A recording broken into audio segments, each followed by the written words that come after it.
Shalom Aleichem, my dear brothers and sisters. Today I want to discuss with you how dating is done in the Jewish culture. Now, dating would vary between different traditions, between different Jewish traditions. So I can't really speak for all the traditions, but I can tell you the way it was done where I'm from, in our Jewish community. And the way it was done is like this. Usually, a boy sees a girl that he likes somewhere, let's say at a wedding or somewhere, he noticed, and he tells his parents that he likes this girl and he would like to marry her.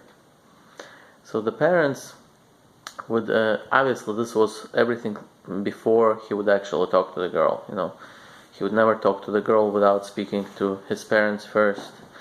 So anyways, then the parents would find out who she is and would come to her parents and ask for permission if their son can speak to her.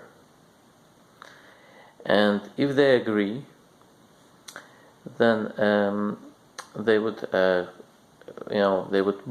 come to the parents of the boy with the boy would come to the house of the girl, and and the two parents agree that they would allow the two children to speak, and that's what they do. They allow them to speak, and obviously not in a secluded room, because this would be against the Torah law. This would be a violation, but maybe a little bit aside, and they would speak, and if they like each other, then they would engage and eventually get married. Now, in our community there was no such thing as like dating for, let's say, for long amounts of time, for months and stuff. Boy usually spoke to a girl several times to make his decision whether he wants to get married to her or not, and that's all it took. In fact, I met my wife about 3 or 4 times maybe, before we got married. And this was how it was done for many generations. And so this is how things are done. Now, there is, by the way, an interesting tradition among the Hasidim, which I've heard about, is that what they do is that the boy and the girl, when they first talk to each other, they don't see each other.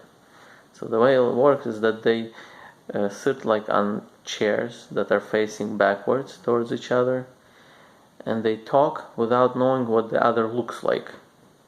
And the idea is so that they are not biased based on looks, because a person can sometimes like the other person physically so much he can ignore what she says or what she thinks. So in order to avoid that, what they do is that they have them speak to each other facing backwards, and if they like each other mentally, meaning they can communicate and they like each other's way of thinking, that's when they are allowed to turn around and look at each other and see if they want to pursue the relationship.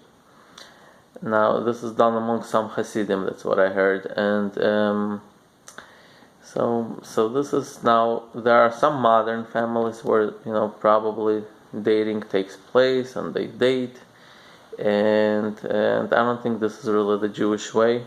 This is more of a modern Western way, and I think that these communities actually experience more problems as far as like divorces and stuff like that.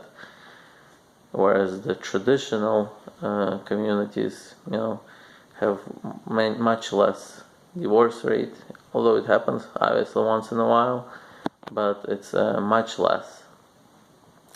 So I hope this explains a little bit about the way it's done. Thank you for watching.